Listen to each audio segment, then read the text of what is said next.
যারা ভাবছো কুমড়ো খেতে একদমই পছন্দ করো না, তারা একবার এইভাবে ট্রাই করে দেখবে বন্ধুরা। অসম্ভব সুন্দর লাগে খেতে। বাচ্চা হোক বা বড়, যে কেউ কিন্তু খুব পছন্দ করে খাবে এইভাবে বানিয়ে দিলে। তো চলো রেসিপিটা দেখতে থাকো, আশা করছি তোমাদেরকে খুব ভালো লাগবে।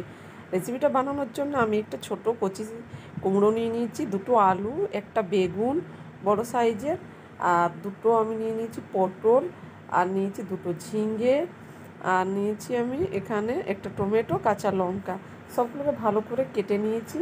আলু নিয়ে নিয়েছি, সবগুলো সবজি কিন্তু আমি ডুমো ডুমো করে কেটে নিয়েছি।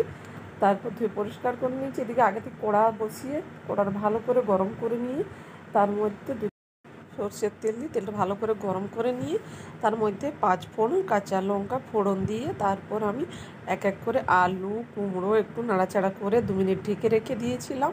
তারপর ঢাকা খুলে আমি লবণ আর হলুদ দিয়ে দিচ্ছি।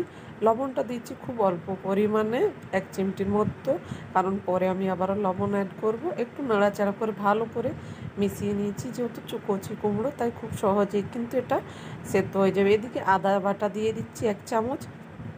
আদাটা দিয়ে আবারও আমি একটু ভালো করে নাড়াচাড়া করে কষিয়ে নেব, যাতে আদার মধ্যে কাঁচা গন্ধটা চলে যায়। তারপর আমি এক এক করে সবজিগুলো দিয়ে দিচ্ছি। আগে দিয়ে দিচ্ছি পটল। তোমরা ভাবছো যে কেন কাঁচা সবজি দিচ্ছি ভেজে না দিয়ে, কিন্তু এই রান্নাটার জন্য এইভাবে সবগুলো সবজি কাঁচা দিয়ে বানিয়ে দেখবেন বন্ধুরা, খেতে দুর্দান্ত লাগে। কেউ বুঝতেও পারবে না আপনারা সবজিগুলো না ভেজে কাঁচাই বানিয়েছেন এইভাবে। এখন বেগুনটা দিয়ে দিচ্ছি। প্রত্যেকটা সবজি কিন্তু এক এক করে আমি দিয়ে দেবো। এইভাবে কুমড়ো রেসিপি বানিয়ে খেতে পারো তোমরা বন্ধুরা, দারুণ লাগে। খুব অল্প তেল মশলার ভিতরে একটা স্বাস্থ্যকর টেস্টি রেসিপি কিন্তু খুব সহজে অল্প সময়ের মধ্যে তৈরি হয়ে যাবে, আর খেতেও দারুণ লাগে। এটা গরম ভাত, রুটি, পরোটা, লুচি যে কোনো কিছুর সঙ্গে পরিবেশন করতে পারো বন্ধুরা, খেতে অসম্ভব সুন্দর লাগে। তারপর সব সবজিগুলো দিয়ে আমি নাড়াচাড়া করে এখানে আবারও স্বাদ মতো লবণ আর জিরে গুঁড়ো, ধনে গুঁড়ো দিয়ে এটাকে আবারও একটু নাড়াচাড়া করে মশলা গুঁড়োটা মিশিয়ে নিচ্ছি। খুব বেশি মশলা আমি এখানে ব্যবহার করব না, খুব অল্প করে মশলা ব্যবহার করেছি। নাড়াচাড়া ভালো করে মিশিয়ে নিয়ে তারপর এটাকে আমি ঢেকে সেদ্ধ হওয়ার জন্য 3 থেকে 4 মিনিট রেখে দিচ্ছি। ততক্ষণে একটা আবার এদিকে কড়া বসিয়ে দিয়েছি। কড়াটা খুব ভালো করে গরম করে নিয়ে 2 মুঠো আমি এখানে চিনে বাদাম দিয়ে দিচ্ছি। বাদামটাকে এইভাবে কিছুক্ষণ নেড়েচেড়ে আমি ভেজে নেব, যাতে খোসাগুলো আমার বাদামের উঠে যায়। খুব বেশি ওঠার দরকার নেই, একটু উঠলেই হবে।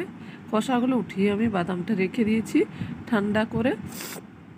ততক্ষণ এদিকে আমার কুমড়ো রান্নাটাও হয়ে গেছে। সব কিছু সবজি কিন্তু একদম সুন্দরভাবে মিশে গেছে। এখন দিয়ে দিচ্ছি আমি 1/2 চামচেরও কম ওপর দিয়ে আমি চিনি আর গরম মশলার গুঁড়ো। যেহেতু নিরামিষ রান্না বন্ধুরা, অল্প চিনি দিলে কিন্তু খেতে খুব টেস্টিকর হয়। তারপর আবারও মিশিয়ে নিয়ে এর মধ্যে আমি 1 মুঠো বাদাম দিয়ে দেব। বাদামটা কিন্তু হালকা খোসা আমি ছাড়িয়ে রেখেছি। তারপর বাদামটা দেওয়ার পরে আবারও একটু নাড়াচাড়া করে খুব সুন্দরভাবে মিশিয়ে নিচ্ছি, যাতে বাদামটা কুমড়োর সঙ্গে সুন্দরভাবে মিশিয়ে যায়। এইভাবে কুমড়ো তরকারি বানিয়ে দিলে কিন্তু বাচ্চা থেকে বড় সকলেই কিন্তু চেটে পুটে খাবে বন্ধুরা, খেতে কিন্তু দুর্দান্ত লাগে। আর এটা কিন্তু খুব অল্প সময়ের মধ্যে অল্প উপকরণের মধ্যে তৈরি হয়ে যায়। এটা তোমরা ভাত, রুটি, পরোটা, লুচি যে কোনো কিছুর সঙ্গে পরিবেশন করতে পারো, খেতে দুর্দান্ত লাগে। রেসিপিটা কেমন লেগেছে তোমরা জানাতে ভুলো না। লাইক শেয়ার সাবস্ক্রাইব করতে ভুলো না বন্ধুরা। ভালো থাকবে, সুস্থ থাকবে, আবার নতুন রেসিপি